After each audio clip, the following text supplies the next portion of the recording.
Welcome to Deep Cuff Channel. Russia is in big trouble. Victory of the Ukrainian army is closer than ever. Ukrainian heroes continue to defeat Russian troops at the front. Russian losses reached 95,000. While the conflicts intensify in the south of Ukraine, explosion sounds are heard from the territory of Russia. G7 leaders threatened Putin.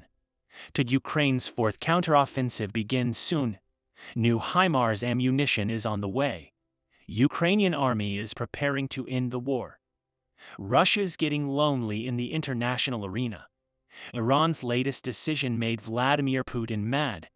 Will the Ukrainian army take delivery of new warplanes?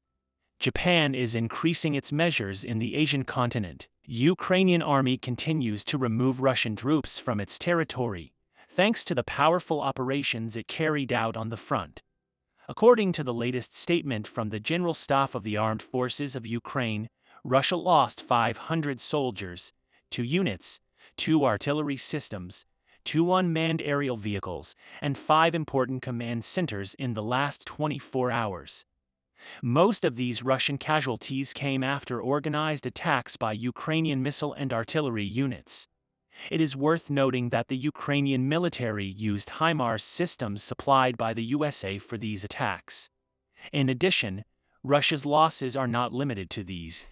Military analysts claim that as a result of operations carried out by the Ukrainian army, Russian troops lost a total of 24 battle tanks, especially in the Donbass region. Main reason why Russian tank production factories have been shipping tanks to the Donbass region lately is that the Ukrainian army can easily destroy Russian tanks. With these losses, Russia lost a total of 95,000 soldiers, 2,966 tanks, 281 aircraft, and 164 helicopters since the beginning of the war, and suffered the greatest losses since World War I. Meanwhile, the Ukrainian army continues to conduct special military operations on the territory of Russia. Explosions were heard in the Klintsy region, which is about 45 kilometers from the Ukrainian border and has strategic importance for Russia. Regional Governor Alexander Bogomaz said in a statement on the subject that the Klintsy region was severely damaged as a result of the organized attack of the Ukrainian army's air and ground forces. So far, sources in the region have not been able to officially confirm these claims. On the other hand, the advance of the Ukrainian army in the south continues. According to recent reports, the Ukrainian army has carried out a historic attack on a strategic bridge in the Russian-controlled Melitopol. Melitopol Mayor Ivan Fedorov confirmed the allegations. It is of great importance that the attack was carried out on a critical bridge that provides the transit land connection between the Zaporizhzhia and Melitopol regions, because this bridge was an important route in the supply lines of the Russian army after the attack on the Crimean Bridge. Now this bridge is also unusable. As a matter of fact, Russian news outlet RIA Novosti reported that the bridge was damaged in the attack but is still usable. Ukrainian army started targeting the Melitopol region with its attacks last week. It is estimated that a total of 200 Russian soldiers were neutralized as a result of the attacks that took place in Melitopol in recent days. There are important reasons for the concentration of the Ukrainian army in this region. On the subject, Forbes magazine reported that Ukrainian forces may begin the fourth phase of their counterattack in Zaporizhzhia Oblast.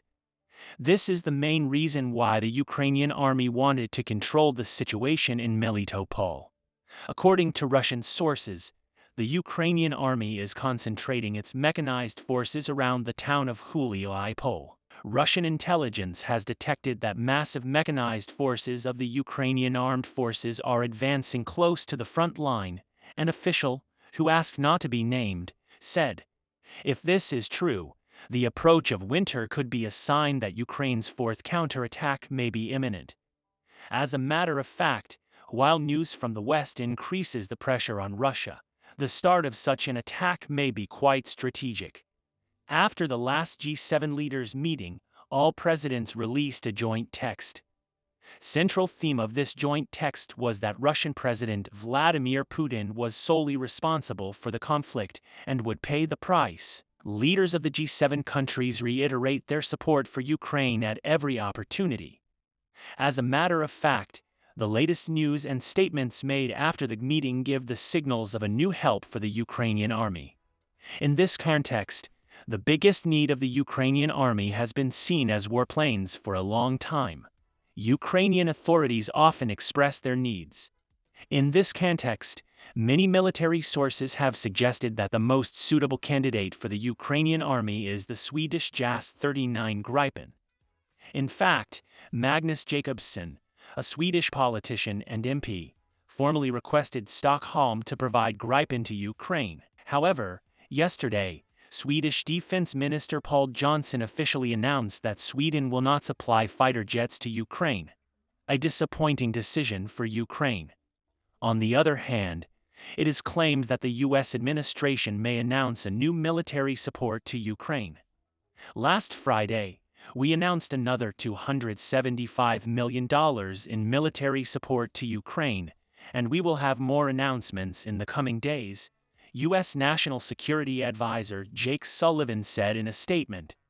Sullivan also emphasized that the United States continues to monitor developments in Ukraine and is ready to take any steps to hinder Russia's efforts to gain military advantage in Ukraine. After Sullivan's statements, the news from England shows which system or ammunition will take place in the new aid to the Ukrainian army. British Defense Secretary Ben Wallace has announced that his country is ready to supply Ukraine with longer-range ammunition for its HIMARS systems. Britain has the ability to supply Ukraine with longer-range missiles for HIMARS and MLRS systems that can hit key Russian bases and command centers, according to British Defense Secretary Ben Wallace.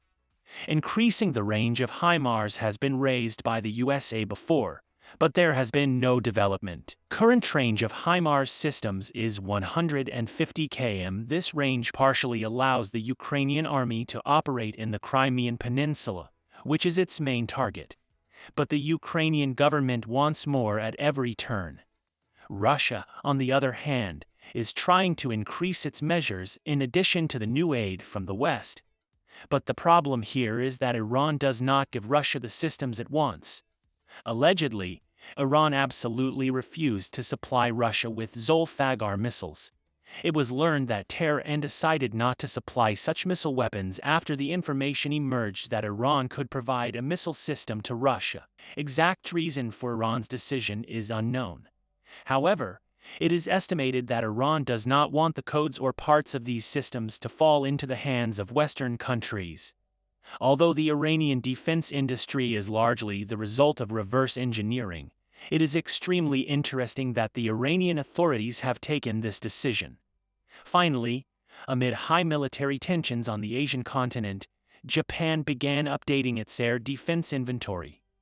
To deal with elusive hypersonic weapons, the Japanese government began work to replace the Air Force's self-defense pack surface-to-air missile used to intercept missiles. Japan is in serious competition with Russia, North Korea, and China in the region.